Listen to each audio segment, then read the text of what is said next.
ततो युद्धपरिश्रान्तं समरे चिन्तया स्थितं रावणं चाग्रतो दृष्ट्वा युद्धाय समुपस्थितं देवतेश्च समागम्य द्रष्टुमभ्यागतो रणम् उपगम्याब्रवीद्रामम् अगस्त्यो भगवांस्तदा राम राम महाबाहो शृणु गुह्यं सनातनं येन सर्वान् रीनवत्स समरे विजयिष्यसे आदित्य हृदयं पुण्यं सर्वशत्रुविनाशनं जयावहं जपं नित्यम् अक्षयं परमं शिवं सर्वमङ्गलमाङ्गल्यं सर्वपापप्रणाशनं चिन्ताशोकप्रशमनम् आयुर्वर्धनमुत्तमं रश्मिमन्तं समुद्यन्तं देवासुरनमस्कृतं पूजयस्व विवस्वन्तं भास्करं भुवनेश्वरं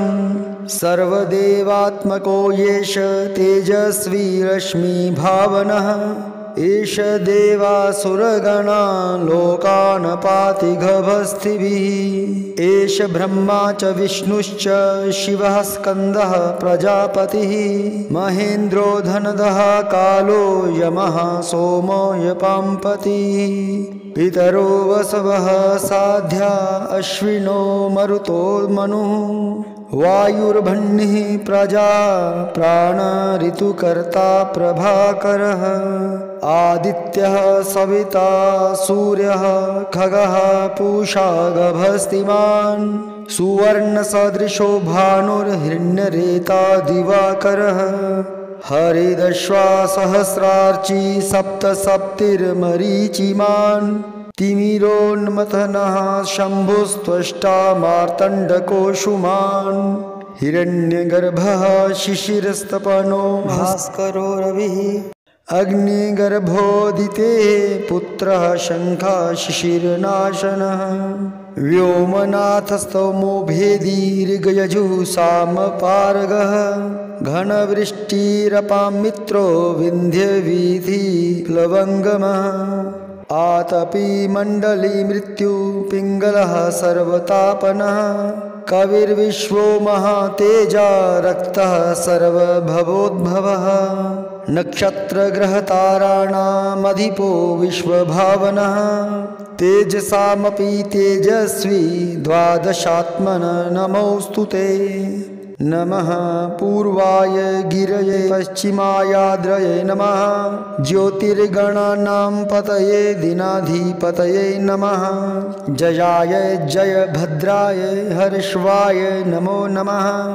नमो नमः सहस्राशो आदित्याय नमो नमः नमः उग्राय वीराय सारांगाय नमो नमः नमः पदं प्रबोधाय प्रचण्डाय नमोऽस्तु ते ब्रह्मेशानाच्युतेशाय सूरायादित्यवर्चसे भास्वते सर्वभक्ष्याय रुद्राय वपुषे नमः तमोघनाय हिमघनाय शत्रुघनायामितात्मने कृतघनघनाय देवाय ज्योतिषां पतये नमः तप्तचामीकराभाय हरये विश्वकर्मणे नमस्तमोभिनिघ्नाय रुचये लोकसाक्षिणे नाशयत्येष विभूतं त्वमेव सृजति प्रभुः पायत्येष तपत्येष वर्षतेष गभस्तिभिः एष सुप्तेषु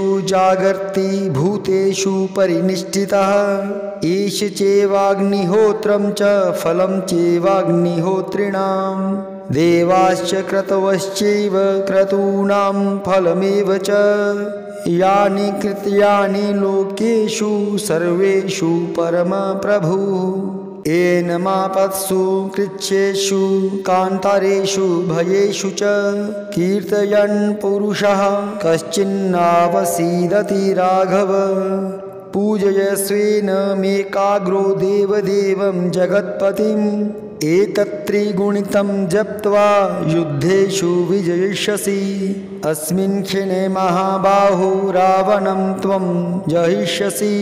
एवमुक्त्वा ततो अगस्त्यो जगांस यथागतम्। एतच्छ्रुत्वा महातेजा नष्टशोको भवत्तदा। धारयामास सुप्रीतो राघवः प्रयतात्मवान्। आदित्यं प्रेक्ष्य जपत्वेदं परमं हर्षं वाप्तवान्। त्रिराचम्य शुचिर्भूत्वा धनुरादाय वीर्यवान्। रावणं प्रेक्ष्य हृष्टात्मा जयार्थं समुपागमत्। सर्वयत्नेन महता वृतस्तस्य वधेऽभवत्।